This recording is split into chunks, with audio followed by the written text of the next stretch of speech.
Subscribe कीजिए हमारे channel को, साथ ही बेल आइकन को दबा दें भूगोल से संबंधित नए वीडियो पाने के। हेलो दोस्तों, मैं दिनाथ ठाकुर अपने YouTube channel learn geography with Dinath Thakur में आप सभी का स्वागत करता हूं। दोस्तों, जैसे कि हम सभी ने पिछले वीडियो में जून 2012 के ज्योग्राफी के प्रीवियस ईयर के प्रश्न पत्रों को देखे थे, जिसमें हमने 25 प्रश्नों को करवाया था। आज हम लोग आगे बढ़ेंगे और आगे के 25 प्रश्न को इस वीडियो के अंतर्गत हम देखेंगे। तो दोस्तों, आप अंतिम तक हमारे साथ बने रहें। साथ ही यदि आप हमारे चैनल में नए हैं, पहली बार हैं, तो हमारे चैनल को सब्सक्राइब कर लें एवं बेल आइकन को दबा दें। तो चलिए स्टार्ट करते हैं बिना देर किए और देखते हैं कि 26 से लेके 50वें प्रश्न तक कितने महत्वपूर्ण प्रश्न आते हैं, जिनको मैं आप लोगों के समक्ष आज डिस्क्रिप्टिव वे में बात करने वाला हूं। तो चलिए स्टार्ट करते हैं।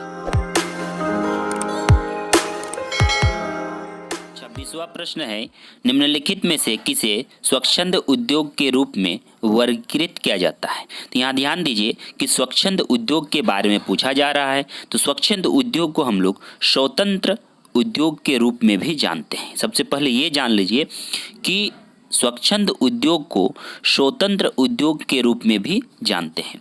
तो इसमें सीमेंट उद्योग, जहाज निर्माण, इलेक्ट्रॉनिक पुर्जे और सूती वस्त्र उद्योग। तो ये 4 ऑप्शन हैं, जिसमें से मैं कहूँगा कि हमारा जो इलेक्ट्रॉनिक पुर्जे हैं ये स्वच्छंद या फिर कहें स्वतंत्र उद्योग हैं, क्योंकि ये बिना किसी लाभ हानि के, दूसरे उद्योग के तुलना में कम लाभ हानि के कहीं भी बैठाया जा सकता है। ये फुटपाथों के उद्योग के रूप में भी जाना जाता है, क्योंकि इसमें लाभ जो होता है एक मानक इकाई मानकर किया जाता है।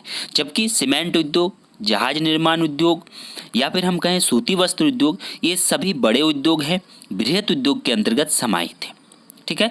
जबकि इलेक्ट्रॉनिक पुर्जे उद्योग जो है प्रदूषण रहित होते हैं और अवस्थापना की परिस्थितियों से ये मुख्य रूप से ये अगर कहें तो मुक्त होते हैं। तो इसका जो आंसर होगा 26 का, वो आपका इलेक्ट्रॉनिक पुर्जे होंगे।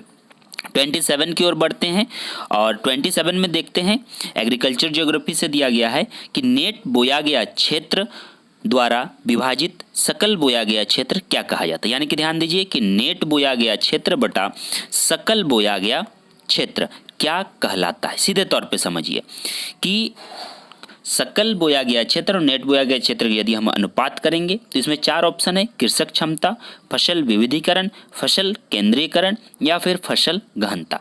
तो जो नेट बोया गया क्षेत्र है और सकल बोया गया क्षेत्र है, इसे हम फसल गहनता के अंतर्गत रखते हैं, क्योंकि यहाँ पे ध्यान दीजिए कि जो नेट बोया गया क्षेत्र है वह भूमि का सम्मिलित भाग होता है, जिस पर विभिन्न प्रकार की फसलें उगाई जाती हैं, विभिन्न प्रकार की फसलें काटी जाती हैं। यानी कि कहेंगे कि नेट बोए गए क्षेत्र में एक भूमि के अंतर्गत, एक साल के अंतर्गत, एक निश्चित कृषि वर्ष के अंतर्गत जितने भी प्रकार की फसल बोई जाती हैं उसे कहा जाता है नेट बोया गया क्षेत्र।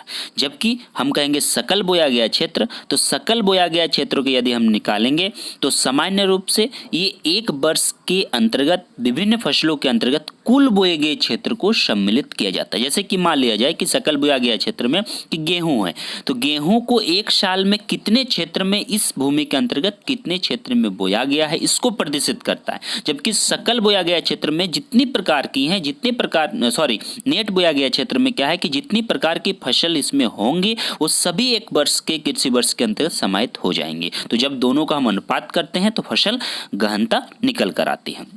28वां प्रश्न हमारा आता है कि न्यूनतम लागत अवस्थिति के सिद्धांत का प्रस्ताव किसने रखा है। यहाँ पे ध्यान दीजिए, न्यूनतम लागत अवस्थिति का सिद्धांत। ठीक है। तो न्यूनतम लागत अवस्थिति का सिद्धांत वेबर महोदय द्वारा दिया गया है, क्योंकि वेबर महोदय ने 1917 से 18 में औद्योगिकरण से संबंधित, ठीक है, या फिर औद्योगिक स्थानीयकरण से संबंधित न्यूनतम परिवहन लागत की बात कही है। ठीक है। इनके अनुसार उद्योगों का स्थानीयकरण जो होगा वो परिवहन व्यय सावर्धिक उसमें महत्वपूर्ण भूमिका निभाता है। जबकि लॉस महोदय का ये जो ऑप्शन है ये है अधिकतम लागत सिद्धांत। ध्यान दीजिए कि न्यूनतम लागत सिद्धांत वेबर महोदय का है, जबकि लॉस का है अधिकतम लागत सिद्धांत जो मांग कोण के आधार पर कार्य करती है। तो इसमें आपका 2 प्रश्न निकल कर आता है, इसको काफी बारीकी से आप समझिए।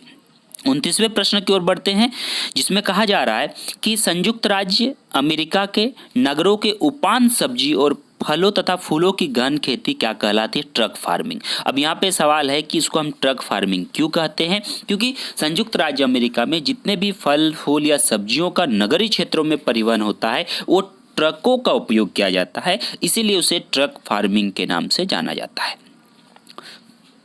लेकिन भारत में यदि बात करें तो भारत में आलू को छोड़कर सभी प्रकार की सब्जियां जो है और सभी क्षेत्रों में उत्पादित की जाती है। अतः हम कहेंगे कि भारत में संयुक्त राज्य जैसी विशेष ट्रक फार्मिंग की कोई औचित्य ही नहीं बनता है। सिर्फ आलू के मामले में जो है भारत में ट्रक फार्मिंग होती है। 30वां प्रश्न है, जापान में इमारत मिले तटीय स्थानों की ओर क्यों स्थापित किए? जापान में इस्पात मिले, थोड़ा सा कंफ्यूजन हो गया। जापान में इस्पात मिले तटीय स्थानों की ओर क्यों स्थापित किए जाते हैं? ऑप्शन आपके पास है लौह अयस्क भंडारों की समीपता, स्थानीय बाजारों की समीपता, सस्ते श्रमिक की उपलब्धता या फिर आयातित कच्चे माल तथा इस्पात निर्यातों के परिवहन लागत न्यूनतम करना। तो यहाँ पे ध्यान दीजिए, काफ़ी महत्वपूर्ण प्रश्न है कि जापान का जो हिस्सा है वो समुद्र तटीय इलाकों में ही, वो एक्चुअली द्वीपीय प्रदेश है, तो सभी क्षेत्र उसका जो है समुद्र तटीय इलाके में होंगे। तो ऐसे में हम कहेंगे कि आयातित कच्चे माल और इस्पात निर्यातों का जो परिवहन मूल्य होगा न्यूनतम होगा, क्योंकि जापान विश्व का एक मुख्य लौह इस्पात उत्पादन करने वाला देश है और जापान में अपने इस्पात कारखानों की क्षमता के अनुसार कच्चे माल की उपलब्धता नहीं होने की वजह से हम कहेंगे कि लौह अयस्क भारत जैसे देशों से आयात करता है। और लौह इस्पात द्वारा निर्मित वस्तुओं का उत्पादकता जो है स्थानीय आवश्यकता से अधिक होने की वजह से इनमें जो निर्मित वस्तुओं का निर्यात जो है जापान विश्व के अन्य देशों से करता है। तो यहाँ पर जो है आपका और एक प्रश्न निकल कर आता है, जापान में लौह इस्पात जो मिले की स्थापना हुई किस सिद्धांत पर आधारित हुई है? तो यहाँ पर आपको मैं कहूँगा कि यहाँ पर वेबर महोदय के न्यूनतम लागत सिद्धांत पर आधारित हमारा जापान के इस्पात मिलों का स्थापना किया गया है। चलिए आगे बढ़ते हैं। 31वां प्रश्न है, मानव प्रजाति के वर्गीकरण के लिए निम्नलिखित में से किस कसौटी का उपयोग नहीं किया जाता है? यानी कि इनमें 4 ऑप्शन है, नेत्र, नासिका, कान, केस। तो इसमें 4 में कौन सा प्रयोग नहीं किया गया है? तो आप इससे संबंधित वीडियो यदि प्राप्त करना चाहते हैं मानव प्रजाति से, तो हमारे सोशल ज्योग्राफी के प्लेलिस्ट में जाकर आप मानव प्रजाति के सारे लक्षणों से संबंधित वीडियो पा सकते हैं। तो यहाँ पर हम कहेंगे कि कान से संबंधित उसका वर्णन नहीं किया गया है, जैसे कि हैडन ने वर्णन किया है, कोबर ने किया है, टॉपिनार्ड ने किया है। तो इन सभी ने कहीं ना कहीं त्वचा के रंग के आधार पर, हाइट के आधार पर किया है, ठीक है, लेकिन कान के आधार पर इसका वर्णन नहीं है। और विश्व के जितने भी मानव प्रजाति हैं उसमें हाइट के, नेत्र का, आपका नासिका मिलेंगे, केस मिलेंगे, मुख मिलेंगे, कपाल सूचकांक मिलेंगे, इन सभी के आधार पर वर्गीकरण मिलेंगे। 32वां प्रश्न, ये निम्नलिखित जनजाति और उनके पर्यावरण में सुलमित करना है कि वो कहाँ रहते हैं। तो हम कहेंगे कि जो खिरगिज होते हैं ये सेंट्रल एशिया में रहते हैं, सही है। याकुत जो हैं ये सामान्य तौर पर याकुत आपके साइबेरिया में मिलते हैं, यानी कि ये भी आपका बी का 2। लैप्स स्कैंडिनेविया, ठीक है, लैप्स जो है आपके लैप्स हो जाएंगे स्कैंडिनेविया और एक्सिमो कनाडा यानी कि ग्रीनलैंड के बेल्ट में। तो ये आपका ए का 1, बी का 2, 3 का, सी का 3 और डी का 4 आता है। तो इसका आंसर डी हो जाएगा। 33वें प्रश्न की ओर आगे बढ़ते हैं। निम्नलिखित में से कौन सा कथन राज्य के बारे में सत्य नहीं? ये आपका जो है राजनीतिक भूगोल से संबंधित है कि राज्य के बारे में कौन सा कथन सत्य नहीं है। तो पहला ऑप्शन है उसका प्रादेशिक आधार होता है, उसका हमेशा सामाजिक सांस्कृतिक आधार होता है, वह आंतरिक संप्रभुता संपन्न होती है, वह बाह्य संबंधों में प्रभुसत्ता संपन्न होता है। तो इसमें से सबसे आंसर जो आपका होगा कि कौन सा कथन सत्य नहीं है पूछा जा रहा है। ध्यान दीजिए, कौन सा कथन सत्य है ये नहीं पूछा जा रहा, नहीं है, ऐसे क्वेश्चन बहुत घूमते हैं, तो इस पर थोड़ा सा फोकस करना है। तो हम कहेंगे कि बी ऑप्शन जो है कि राज्य का कभी भी सामाजिक, हमेशा ध्यान दीजिए कि सामाजिक सांस्कृतिक आधार होता है, लेकिन हमेशा सामाजिक सांस्कृतिक आधार उसका नहीं होता है। ठीक है, तो इसका आंसर इसमें नहीं होगा। जबकि उसका प्रादेशिक आधार है, आंतरिक प्रभुसत्ता है, एक निश्चित जो क्षेत्रफल होती है, जनसंख्या होती है, प्रभुसत्ता संपन्न होता है। तो इस प्रकार जो है राज्य निर्मित होता है, न कि हमेशा सामाजिक सांस्कृतिक आधार पर। पुनः आपका सोशल ज्योग्राफी से संबंधित क्वेश्चन है, निम्नलिखित में से कौन सा भाषा द्रविड़ कुल की संबंधित नहीं है। पुनः ध्यान दीजिए क्वेश्चन कैसे घुमावदार है कि कौन सा द्रविड़ कुल की संबंधित नहीं है। तो जो हम कहेंगे सिंगली, ब्राह्मी, कन्नड़, मलयालम। तो आपका जो है सिंगली भाषा जो है ये द्रविड़ कुल की नहीं है।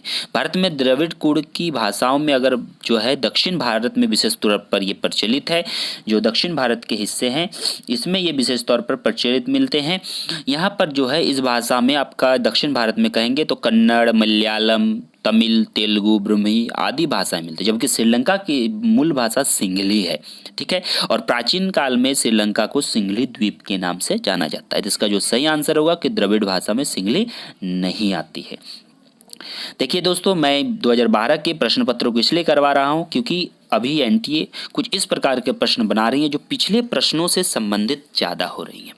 चलिए 35वां प्रश्न देखते हैं कि टोडो जनजाति का आवास स्थान कहाँ है। ये आपका जो है ऑप्शन भारत के संदर्भ में है, अरावली, शिवालिक, कैमूर और नीलगिरी। तो टोडो जनजाति का जो निवास स्थान है ये दक्षिण भारत के नीलगिरी में है, जो पूर्वी घाट और पश्चिम घाट के मिलन स्थल में नीलगिरी पर्वत है। टोडो जनजाति दक्षिण भारत के नीलगिरी में इसका मूल आवास स्थान माना जाता है। यह तमिलनाडु के, और ध्यान दीजिए कि यह तमिलनाडु के उडगमंडल, कन्नूर और कर्नाटक के केंद्रा जिले में भी पाई जाती है और भारत की सबसे विश्लेषित जनजाति है यह। और एक चीज इसमें अगर बात कर ले थोड़ा सा विशेषता की टोडो जनजाति की, तो ये भैंस पूजा का उपासना पद्धति का प्रयोग करते हैं। काफी महत्वपूर्ण, भैंसा पूजा उपासना की पद्धति का ये प्रयोग करते हैं। और जो है ये विशेष तौर पर टुंड्रा जनजाति के एक पवित्र वृक्ष है आपका टोडो नामक, और उसी से इसका नाम पड़ा टोडो जनजाति। ठीक है, और इसमें जो है आपका बता दें कि इसमें पर स्त्री गमन जैसी कोई विचार नहीं है। साथ ही साथ यहाँ पर जो है काफ़ी महत्वपूर्ण जंगलों में इनके माहौल होते हैं और पशुओं का ये पालन करते हैं। तो इसका आंसर जो होगा 35 का नीलगिरी होगा। 36वां प्रश्न हमारे पास आता है कि देश के आर्थिक विकास मापने के लिए निम्नलिखित में से किस सूचक का सर्वाधिक प्रयोग किया गया है। देखिए यहाँ पर देश का आर्थिक विकास मापना है, जिसमें शिशु मृत्यु दर, पेयजल की उपलब्धता, महिला साक्षरता या फिर प्रति व्यक्ति राष्ट्रीय सकल उत्पाद। ठीक है, तो हम सभी जानते हैं कि किसी भी देश के आर्थिक विकास में राष्ट्रीय उत्पाद, राष्ट्रीय आय, सकल उत्पाद, घरेलू उत्पाद, इनका विशेष योगदान होता है। तो इस आधार पर कहेंगे कि डी जो है प्रति व्यक्ति सकल राष्ट्रीय उत्पाद काफी महत्वपूर्ण भूमिका। महिला साक्षरता भी है, लेकिन सबसे महत्वपूर्ण की बात करें, सर्वाधिक उपयोग की बात करें तो प्रति व्यक्ति सकल राष्ट्रीय उत्पाद है। क्योंकि किसी भी देश के भीतर जो एक वर्ष की अवधि में देश के सीमा के अंदर जो है वस्तु और सेवाओं का जो अंतिम मूल्य का योग होता है उसे हम जीडीपी के नाम से जानते हैं। ठीक है, और जीडीपी में हमारा जो है जीएनपी और में जो शुद्ध आय को यदि घटा दे तो जीडीपी प्राप्त होता है। ठीक है, चलिए आगे बढ़ते हैं। 37वां प्रश्न हमारा है, निम्नलिखित में से कौन सा सही सुलेमित नहीं है। मिलान करना है जो कौन सा सही सुलेमित नहीं। इसमें सिद्धांत है मेडल का संचय कारणत्व सिद्धांत या फिर मॉडल, सही है यहाँ पर। फ्रीडमैन का उपांत मॉडल या फिर सारभाग परिधीय मॉडल। देखिए रीजनल प्लानिंग से संबंधित है। परिवहन मॉडल एक्चुअली ये टॉफे महोदय का दिया गया मॉडल है। परिवहन मॉडल जो है ये टॉफे महोदय का दिया गया मॉडल है, इसलिए इसका सी आंसर होगा। बोर्डविले का ये मॉडल नहीं होगा। टॉफे महोदय द्वारा दिया गया मॉडल है। फ्रैंक का प्रायश्चिता मॉडल है। अब इसको जान लेते हैं कि टॉफे ने परिवहन जाल की संयुक्ता के आधार पर इसको वर्णन किया है और आपको इसमें जो है अधिकतम परिवहन वाला मार्ग, न्यूनतम दूरी वाला मार्ग और न्यूनतम परिवहन लागत वाला मार्ग, 3 मुख्य बातें इन्होंने टॉफे ने बताई है। 38वां प्रश्न हमारा आता है, निम्नलिखित में से किसने इस अवधारणा को औपचारिक रूप दिया कि स्थानिक संगठन राष्ट्रीय विकास के बीच संबंध विद्यमान है। देखिए, स्थानिक संगठन और राष्ट्रीय विकास के बीच संबंध की यदि हम बात करें, एक स्पष्ट रूप से आप इसे याद कर लीजिए कि स्थानिक संगठन और राष्ट्रीय विकास के बीच संबंध, ये प्रश्न हमेशा पूछा गया है, तो ये फ्रीडमैन द्वारा दिया गया है। फ्रीडमैन ने स्थानिक संगठन एवं राष्ट्रीय विकास के बीच संबंध को प्रतिपादित किया है और उन्होंने विश्व के विभिन्न देशों में अपने हितों की रक्षा के लिए प्रादेशिक संगठनों के निर्माण की बात कही है।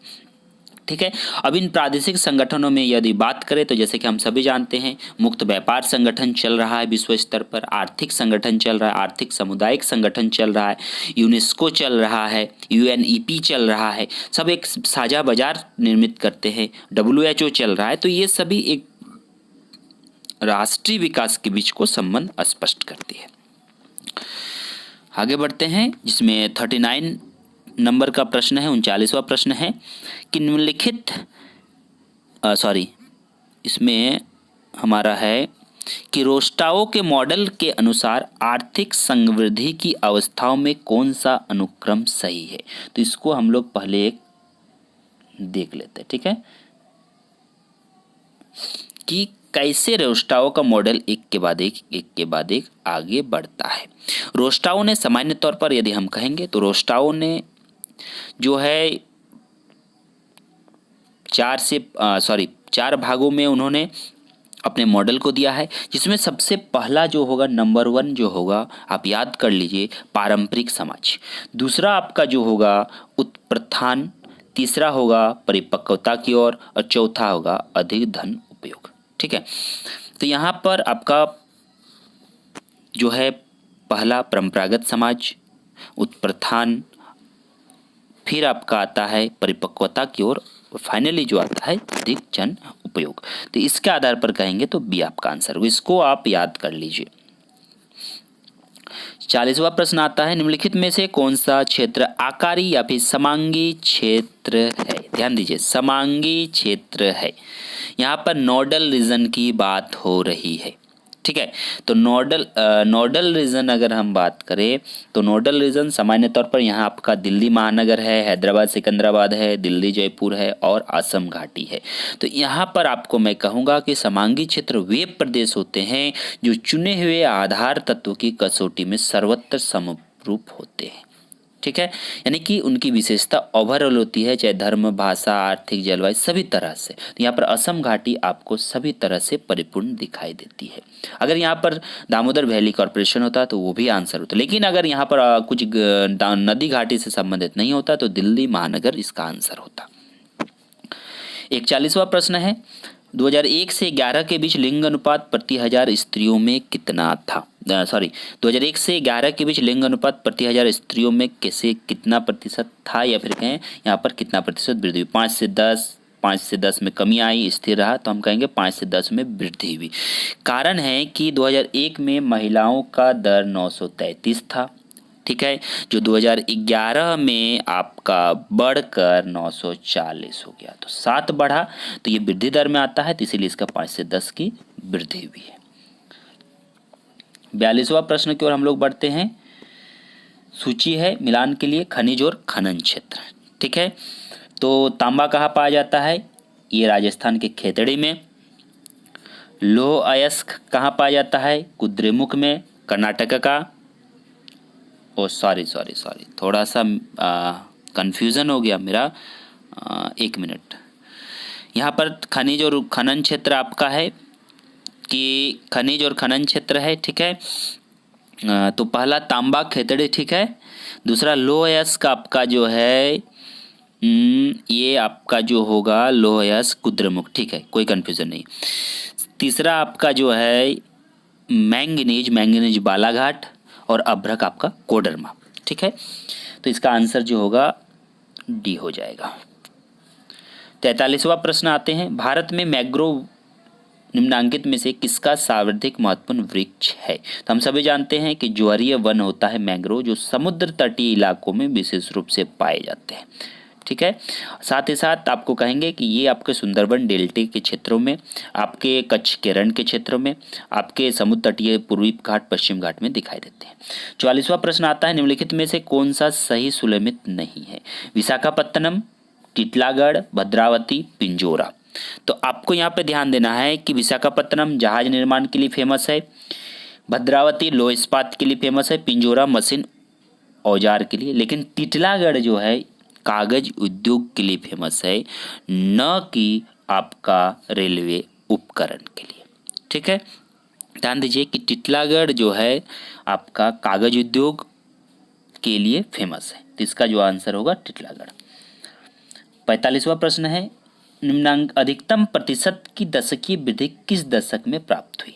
ध्यान दीजिए कि जनसंख्या की अधिकतम प्रतिशत की दशकीय वृद्धि किस दशक में प्राप्त हुई, सबसे ज़्यादा यहाँ पर पूछा जा रहा है। ठीक है, तो यहाँ पे ध्यान दीजिए कि दशकीय वृद्धि न कि वार्षिक वृद्धि। 61 से 71 में आपका वार्षिक वृद्धि सबसे ज़्यादा था। ठीक है, जबकि 71 से 81 में आपका दशकीय वृद्धि ज़्यादा था। ठीक, देखिए यहाँ पर ध्यान दीजिए कि 61 से, यहाँ पर आपको थोड़ा सा कन्फ्यूजन होगा कि यहाँ पर 61 71 और 71 81, क्योंकि 61 71 में जो बात है ये आपका वार्षिक वृद्धि के आसपास ये है। ठीक है, और 71 81 में 24.61% जो है आपका दशकीय वृद्धि था। तो ये आपका जो होगा आंसर सी होगा। 46वां प्रश्न है कि आवृत्ति वितरण दर्शाने के लिए सर्वाधिक उपयुक्त निम्नलिखित में से कौन सा प्रयोग किया जाता है? तो आवृत्ति वितरण दिखाने के लिए हम लोग आयत चित्र का प्रयोग करते हैं, और इनमें सबसे पहले मूल्यों के आधार पर लंबाई चौड़ाई का आकलन किया जाता है। इसके बाद उसको विभागों में बांटकर आरोही क्रम में इसको विभाजित कर देते हैं हम लोग। 47वां प्रश्न है कि नदी उन्मोचन, ये काफ़ी महत्वपूर्ण है, ये भी प्रैक्टिकल ज्योग्राफी से है। नदी उन्मोचन के औसत मान का परिगणना करने के लिए निम्नलिखित में से किसका सामान्यतः उपयोग किया जाता है? तो इसको याद कर लीजिए, ज्यामितीय माध्य होगा, क्योंकि नदी उन्मोचन का औसत मान के लिए ज्यामितीय माध्य का ही प्रयोग होता है, क्योंकि इनका आकार जो होता है ज्यामिति की तरह होता है।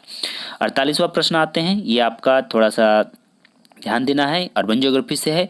आरएन मूल्यों में कौन सा बिंदु यादृच्छिक प्रतिरूप को दर्शाता है?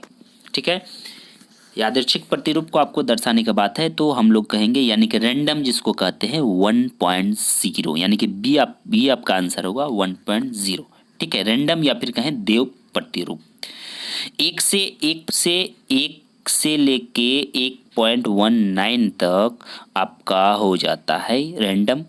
ठीक है, एक्चुअली ये आप एनएनए से लिया गया है, और ये जो है आपका निकटतम पड़ोसी सिद्धांत, जिन्होंने क्लर्क और इवांस ने 1954 में इस सिद्धांत को दिया था, और 1960 में पुनः इसी सिद्धांत को डेसी महोदय ने अधिवास वितरण के संदर्भ में लगाया।